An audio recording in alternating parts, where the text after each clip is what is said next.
So it is important to keep on going. We've been talking about that the last couple weeks. My kids have started writing a gratitude journal each day, and Isaac's been doing it for a while, and Olivia started this year. And every day they begin with reading a quote about perseverance, determination, and positivity to face the day. So they selected a couple that they wanted me to share with you. So the first one is, do or do not. There is no try. Yoda said that. Another one by Roy T. Bennett says, do what is right, not what is easy. Here's another one by Maya Angelou. This is a wonderful day. I've never seen this one before. Finally, an anonymous quote that says, mistakes are okay. That's why pencils have erasers. And when we determine to keep on going in life and in faith, we've discovered a few things. We've discovered that it's the main way to resist evil. It's essential for growth of our own character, especially godly character. And the salvation and spiritual growth of others is affected by our own perseverance. We've also looked at the fact that we will complete everything we've been given to do only if we persevere. So let's discover two more reasons why persevering is so important and we need to keep on going. If we keep on going, it inspires others to persevere. The writer to the Hebrews in chapter 12, verse 1-3, it says, therefore, since we are surrounded by such a great cloud of witnesses, let us throw off everything that hinders and the sin that so easily entangles us, and let us run with perseverance the race marked out for us. Let us fix our eyes on Jesus, the author and perfecter of our faith, who for the joy set before him endured the cross, scorning its shame, and sat down at the right hand of the throne of God. It goes on to say, consider him who endured such opposition from sinful men, so that you will not grow weary and lose heart. Notice that the writer to the Hebrew people encourages us to consider the cloud of witnesses, like great people in Bible history like Isaac, Abel, Enoch, Rahab, Noah, Abraham, and Sarah, and to fix our eyes on Jesus, the author and finisher of our faith. Why? Because they inspire us to finish as well. When we hear the stories of miracles, those stories are heartwarming and gratifying, absolutely. However, when we hear about or see people who are persevering in the face of opposition and hardship and loss, we are inspired. Who isn't inspired by the story of John Stephen Akhwari? My kids were like, last week when we heard that story about that Olympic runner, they're like, how did he finish that race? That's crazy. I have a question for you. Who is someone that you are inspired by when you hear their story of how they kept on going? Take a minute to talk about that with the people you're watching, or ask a friend or family member, give them a call or text them. Pause the video to talk about that.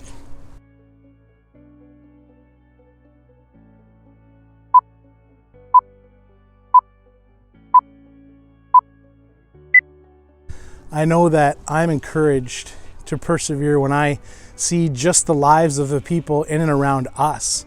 In the midst of multiple battles with cancer, Kelly Rowe keeps the faith. Joanne McLeod has faced cancer and beat it, all while proclaiming the faithfulness of God. Jen Schaubel experienced a horrific accident at the hands of a drunk driver that took the life of her fiancé Mark, while she was left with serious injuries that she had to recover from. And yet she maintains joy, enthusiasm for ministry, loving other people, as well as encouragement and blessing for other people in her life. My sister Sherry lives with constant pain from MS, and yet she's one of the happiest people I know, making the most of life and caring for many people she comes in contact with, and rarely complains of pain.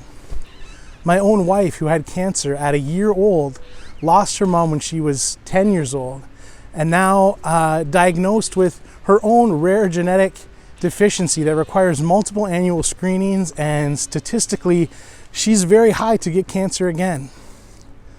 Or when I visited Kristen and Christian last week, And I sit with them in their pain and sorrow, and they process the loss of their newborn son, Theodore Jude. And as we were together, we dedicated Theodore into the Lord's hands, recognizing that he is with God now. And to see and hear the perseverance of Kristen and Christian in the midst of their sadness, and for them to say that this journey they are on is going to enable them to better love and care for others who walk a similar road. Their perseverance is nothing short of God's hand in this tragedy, and they have the heart of God through it all. And that's just to name a few. We have so many people in our midst who continue to persevere in the midst of life's difficult circumstances. In their pain and determination to keep on going, they discover Jesus in their lives, and we discover Jesus in our lives. And that can and will inspire others. Your life experiences are a gift to others. As difficult as they may be, they are hope to others and inspiration to others. Here's another reason to persevere. If we keep on going, it's how we obtain the answers to our big prayers and experience fruitfulness. See, some of us have some big prayers, significant things that we want to see God working in. Maybe it's to see a loved one fully trust Jesus. Maybe physical or emotional healing for yourself or someone that you know, or you're praying for something that you just really long for. I was struck by a conviction a few weeks ago that my perseverance in prayer has been kind of weak. I'll pray for something for some days, maybe even weeks, but then I eventually drift away from that perseverance. I sometimes wonder, how many times have we been on the brink of receiving the answers to our big prayers when we gave up and quit? In Luke chapter 18, it says Jesus tells his disciples a parable to show them that they should always pray and not give up. Persevering prayer is a key to seeing some of our most significant prayers answered. I want you to talk about this with someone that you're watching with, or feel free to text a friend. What's something that you prayed for a long time and it finally was answered? Or why have you given up praying for something that's really big?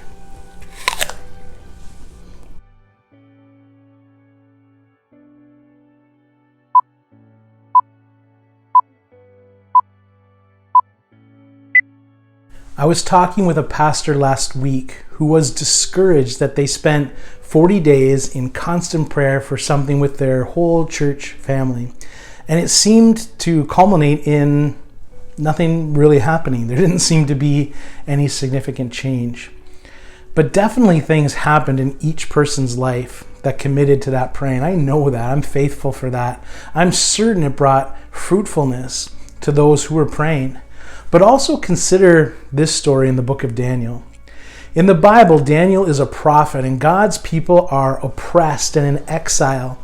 And Daniel prays for God to shine his face on them, to help them. And he is praying, he is fasting, he is mourning, the whole 9 yards.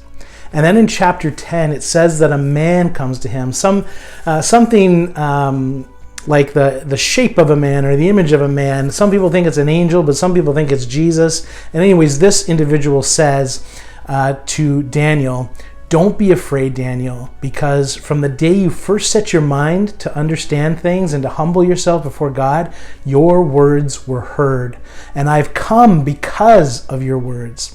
For 21 days, the leader of the Persian kingdom blocked my way. But then Michael, one of the highest leaders, I think that's Michael the angel, came to help me. And I left Michael there with the leader of the Persian kingdom. But I've come to help you understand what will happen to your people in the future, because there is another vision concerning that time." And there was a lot of time that transpired between Daniel praying this prayer and this individual showing up. I'm guessing Daniel often felt that his prayers weren't changing much. But then he gets these words that in this spiritual battle, and it kind of talks about this angel or Jesus, whoever was in this battle, but coming to respond to his prayers. It's supernatural, and it's not totally in our realm of understanding, but we know that there is a spiritual world that we cannot see. And perhaps the prayers that we are offering now and the ways that we're persevering now are going to impact things in the future. In the book of Revelation, there's a picture of bowls of incense, and it says that they are prayers of God's people. What if sometimes our prayers are a slow progression? See, we want to pray and then see the results like 2 minutes later, like we put the prayer in the microwave and beep, boop, boop, beep, and then we see the answer. But that's not it. This is incense. The Bible sometimes talks about our prayers rising like incense. And in time, incense, as it burns, it fills the room and changes the scent. Things happen. And that's what our prayers are like, rising slowly. Our friend Sherry was just telling me about a great job that she had hoped for, and it didn't pan out. That door closed. And then just last week, the opportunity came again for her to interview for another job in the same organization. That's why this perseverance in prayer is the key to fruitfulness in our lives. Many have given up just before they were about to enter a period of fruitfulness. This can happen in our own spiritual renewal and desiring to see God's church renewed. I experienced this at times too. God gave me a vision of prayer when I first came to Stevensville, and we covered the whole town in prayer walks. We encouraged the church to get involved, and we walked every street praying and recorded it on a map and tracked all that. But not many people came out to pray, and so I got discouraged, and we didn't do it again. I really find prayer stations to be a significant and helpful way to pray, and we've created prayer stations for many years. So we started doing prayer stations every Easter on Holy Week here at the Village Church. And few people came to experience this amazing way to pray, so I got kind of discouraged. It's encouraging for those who do partake, but I forget that. And I want to see others get excited and take it on, but it doesn't happen. I pray for others in our midst to be inspired and move with purpose to serve other people in the life of God's church, but often we end up with the same few people caring for each other. And most people just take it in, but rarely give it. I start to think maybe I can be a more useful pastor somewhere else. Or I begin a great process to help my kids develop great financial skills or life skills I'm teaching them, or I work on speaking love languages to my wife and others in my life, but it doesn't seem to go where I expected it to go or look like I had envisioned it. Or I get tired of trying, so I just abandon something that was really beneficial. Or sometimes we encourage people and try to be there for them, and it's not recognized by them, or it's unappreciated, and you get discouraged and you think, I'm not going to bother anymore. I've been there. But then I hear Paul's words loud and clear, and he says to the Galatian people in Galatians chapter 6, verse 9, the Apostle Paul says, let's not get tired of doing good, because in time we'll have a harvest if we don't give up. And this is your Jazzy Scoops verse of the day.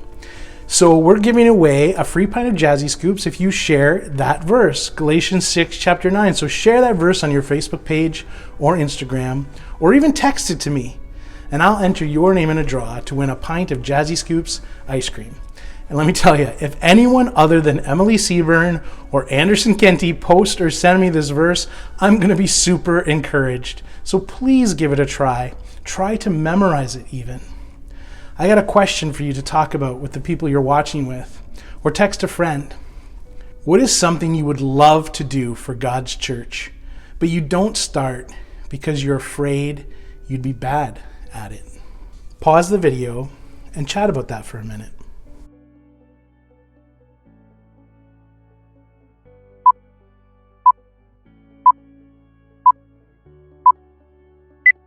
You know, often the days are filled with the mundane. We struggle and we try and hope. We get discouraged or just not encouraged.